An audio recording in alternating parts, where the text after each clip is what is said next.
Saudara, dalam video yang singkat ini saya ingin membahas mengenai para caleg yang tidak lolos, lalu kemudian menjadi stres dan mengalami gangguan kejiwaan.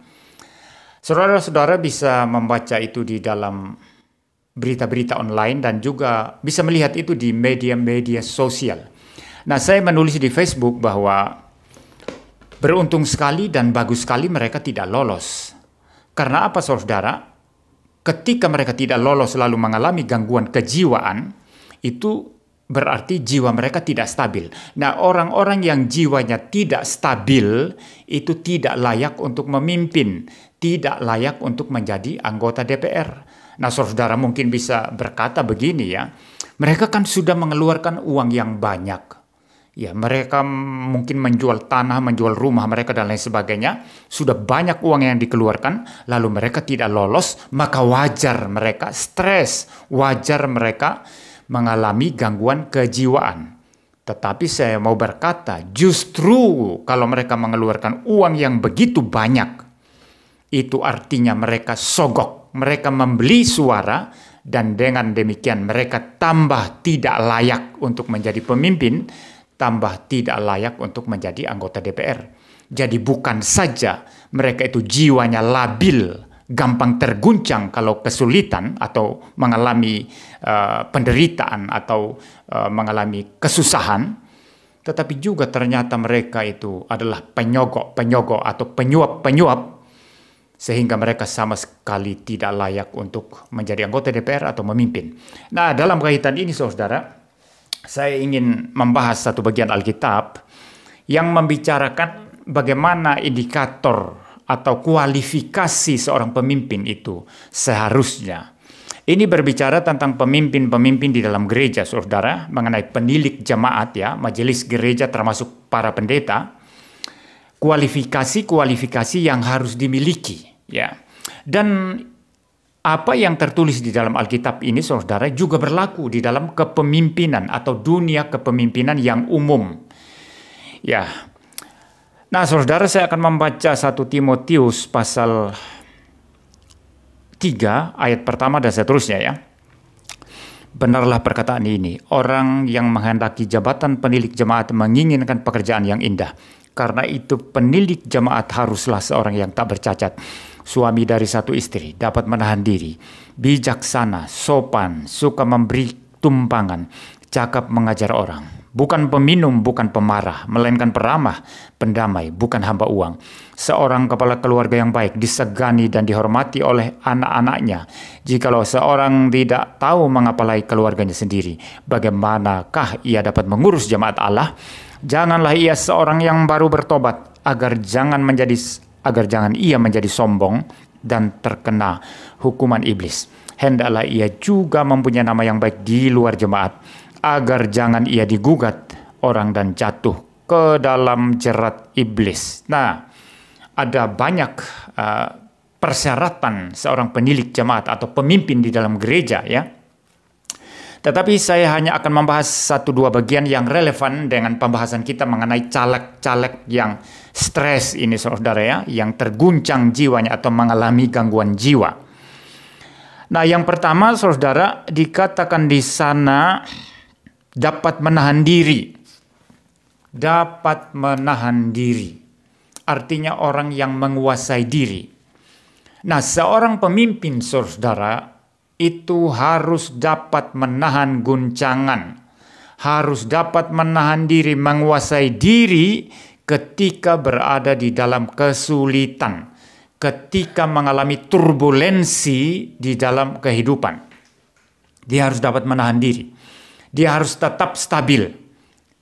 Nah, para caleg yang kemudian stres ini, saudara ya, mengalami gangguan jiwa, ini membuktikan mereka tidak memenuhi kualifikasi ini. Ya, seorang pemimpin yang baik atau seorang calon pemimpin yang baik, dia dapat menahan kesulitan, dapat menahan penderitaan. Ketika dia menderita, dia bertahan di sana dan tetap berjuang, tetap berkelahi ya, fight ya di dalam kesulitan dan penderitaannya. Nah, ini baru pemimpin, saudara. Tapi kalau mengalami kesulitan lalu ada gangguan jiwa, lalu kemudian menjadi stres tengah mati, ini membuktikan tidak layak untuk memimpin. Lalu kemudian saudara, bagian yang relevan juga di situ saudara, dikatakan di sana bukan peminum, ya, bukan pemarah melainkan peramah. Ya, mungkin kita fokus kepada masalah bukan peminum, ya, bukan peminum. Orang-orang yang minum-minum itu saudara, yang suka mabuk-mabuk itu membuktikan jiwanya labil. Jadi dia butuh sesuatu untuk menenangkan jiwanya. Dia butuh sesuatu, ya, yang dijadikan semacam doping atau mungkin semacam obat penenang yang bisa menenangkan jiwanya yang tidak stabil, yang selalu bergejolak. Nah, kalau seorang pemimpin adalah seorang peminum, dalam pengertian ini adalah orang yang berjiwa tidak stabil dan dia butuh sesuatu hal untuk menenangkan jiwanya, seperti alkohol atau mungkin bisa jadi narkoba atau mungkin bisa jadi seks bebas dan lain sebagainya. Ini hanya membuktikan mereka tidak layak untuk memimpin. Ya. Lalu kemudian dikatakan juga di situ bukan pemarah, ya. Artinya jiwanya harus tenang, ya, jiwanya harus stabil. Bukan berarti seorang pemimpin tidak boleh marah. Saya kira, ya, dan itu saya baca di salah satu buku kepemimpinan yang bagus, ya. Seorang pemimpin yang baik juga harus mempunyai rasa marah ketika saatnya marah. Nah, seorang pemimpin pada saatnya harus marah tetapi tidak marah, ini berbahaya. Ya, jadi semua dianggap baik saja, tidak ada marah, ketawa-ketawa terus, ya. Nah, ini sangat berbahaya, ya.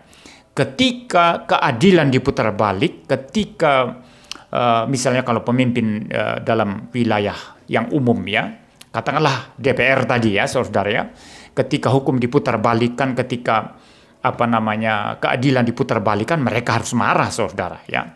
Tetapi kalau sewaktu-waktu meledak amarahnya tanpa alasan, ya, sehingga seperti yang saudara lihat itu ada kejadian-kejadian yang lalu itu, ya, pada masa-masa yang lalu bahkan di DPR RI, di mana anggota-anggota DPR itu berkelahi, ya, berkelahi di depan kamera, saudara. Dan ini membuktikan jiwa mereka tidak stabil. Jiwa mereka tidak stabil, saudara. Itu gampang marah, ya. Dan ini tidak bisa, ya, tidak boleh untuk seorang pemimpin, ya.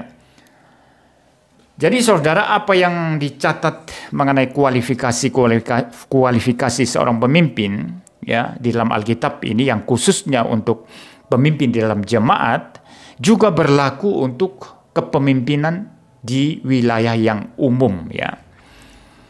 Jadi anggota-anggota DPR ini ketika tidak dapat menahan guncangan penderitaan, mereka terbukti mereka tidak layak.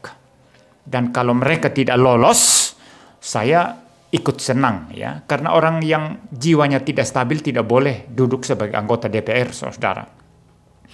Satu hal lain lagi, ketika seorang pemimpin sukses, dia tidak lupa diri, tidak lupa daratan, dia tetap stabil.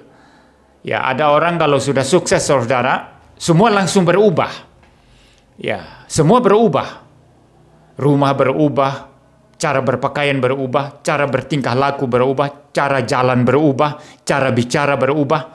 Nah, ini orang-orang yang kayak gini adalah orang-orang lupa daratan.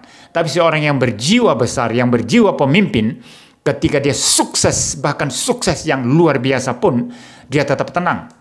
Ya, tetap tenang, tetap bergaul seperti biasa, tetap makan di tempat biasa dia makan, ya. Tetap berpakaian sama seperti biasa dia berpakaian, tetap bepergian sama seperti biasa dia bepergian, saudara.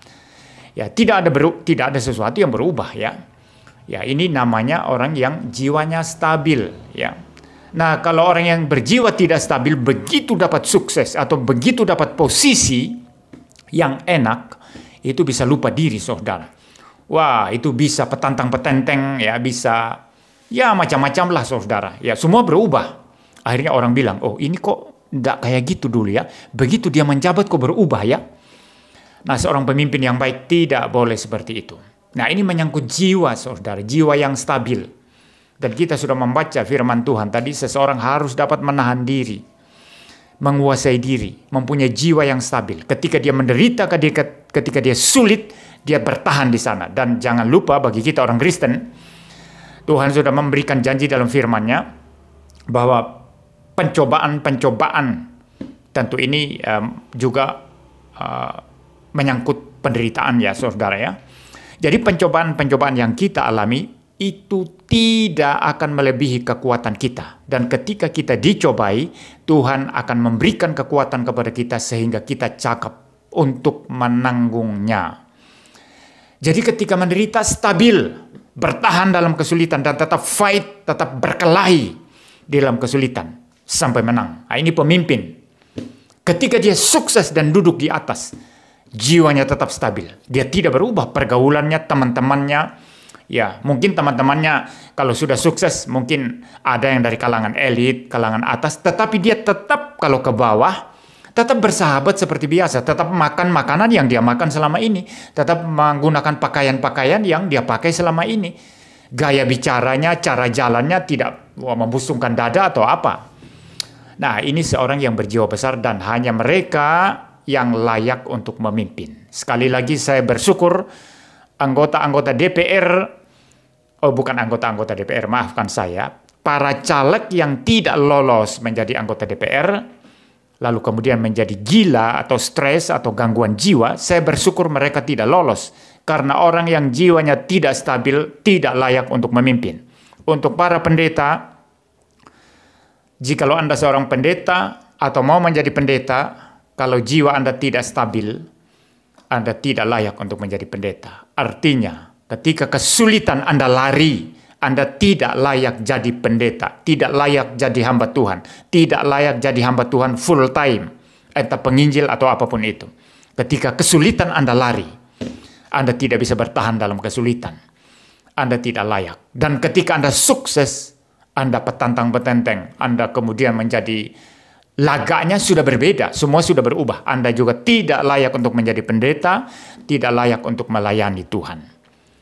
Ya, biarlah kita boleh mendapatkan berkat dan bijaksana juga pencerahan daripada firman Tuhan yang saya sudah kupas berkaitan dengan para caleg yang tidak lolos lalu kemudian menjadi stres. Tuhan memberkati kita sekalian.